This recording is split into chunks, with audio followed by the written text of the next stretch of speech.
Okay, so let's drop down our updated version of our Gizmo.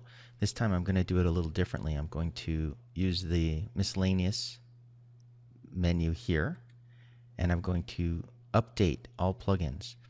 Gizmos kind of install themselves like a plugin. They're a disk-based file, which means they're a live file. If you update a Gizmo, it's going to update in everyone's comp that has that Gizmo.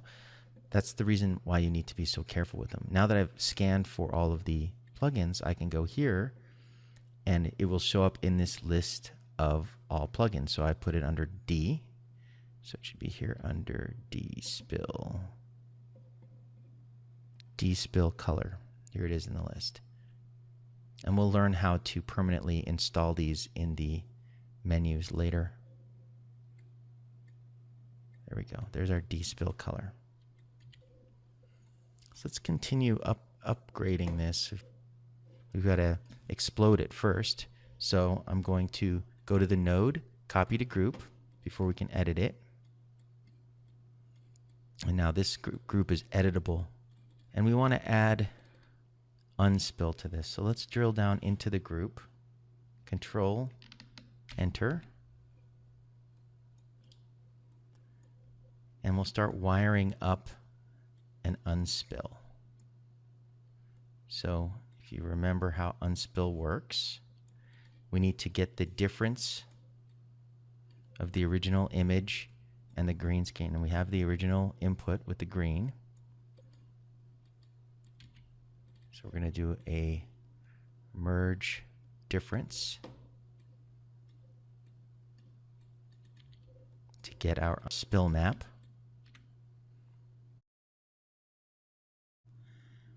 And then to create our unspill, let's create a little manifold from this input image.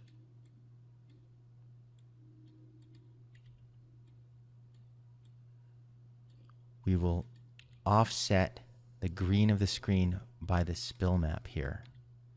And this seems like a good candidate to expose those controls in our Gizmo also. So first let's set that up. We're going to drop down a grade node. And then the grade node for its mask input is going to use the green channel, because that's where our spill map is mostly living. And we're going to want to expose the controls that would allow the user to do the unspill themselves. And that's going to be the offset here, because we're going to use offsets. So first of all, let's expose this like 4 sliders. And we could start putting some values in here just to test this while we're here. Offset some of these values. And that does appear to be working. So now that we know this is pretty much working, let's expose these values. We need offset. So we'll go to our, let's clear out the properties bin, back to our group, manage user knobs. So we'll pick the controls again this time. We'll find our grade node. And the channels that we want to pick is, or the control we want to pick is offset. There it is.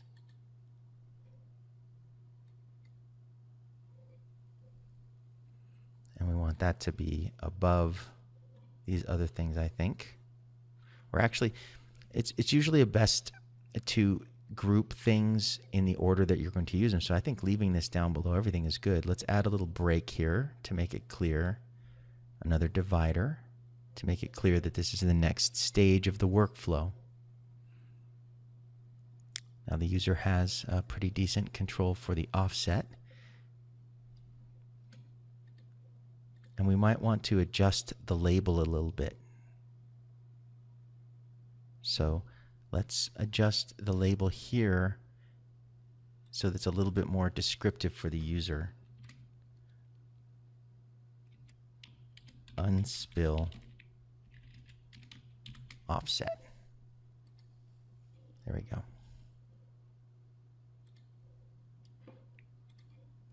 Now, right now, this is not wiring into our output, but we have a choice to make here. This node right now, we've called our Gizmo only despill color, but we've just upgraded it to do unspill as well. So we may have to upgrade the name of our Gizmo also. But right now it's creating unspill and despill, and we have no way of choosing which one we want to use. So let's upgrade this to do that. We're going to put a switch node in here.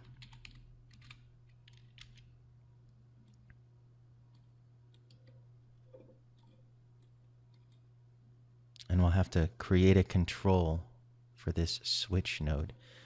So we'll go back up to the group, manage user knobs, and we're going to create our own controller. Add a pull down choice. And let's put this at the very top. We'll call it despill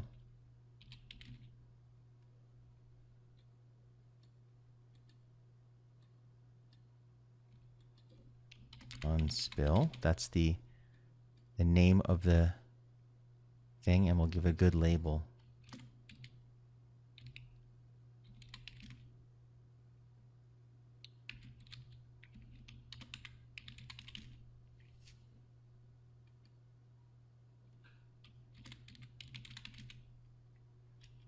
Now each line will be a menu choice in this pull down menu.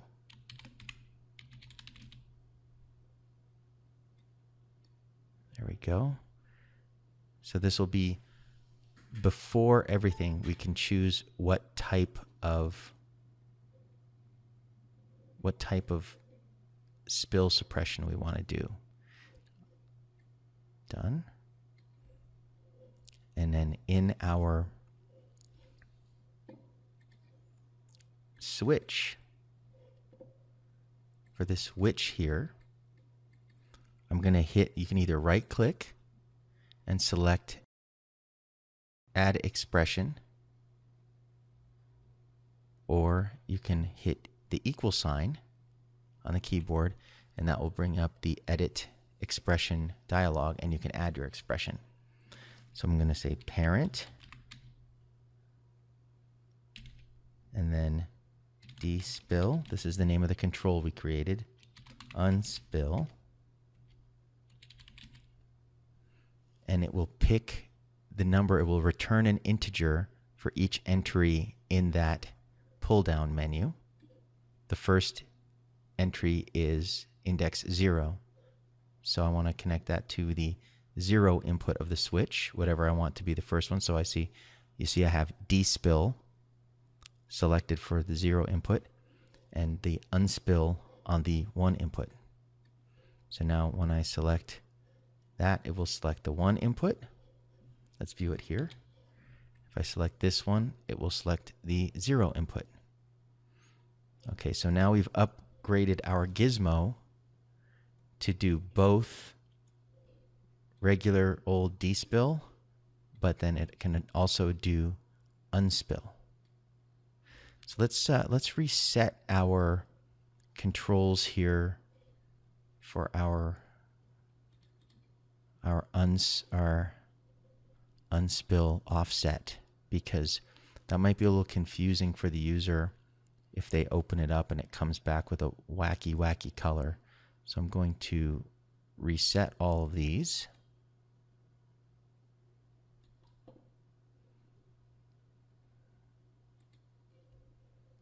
So when we save this out to disk, they have nothing in them. And now we will save.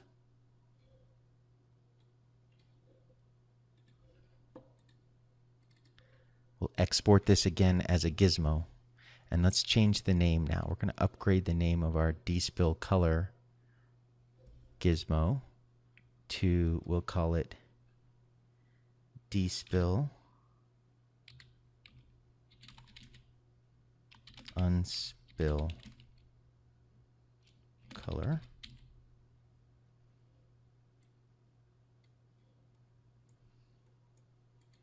And if I hit X on the keyboard, I'll bring up the command dialog in TCL. Let's go despill, unspill. So this is another way to get the gizmo. And it will drop down my despill, unspill color gizmo. Right now it's set to unspill by default. We'll set it to despill. There we go. So maybe I want that group to be, I think I set it by default to be to unspill. Let's set the default to be despill when it drops down. We'll export that again. Despill, unspill.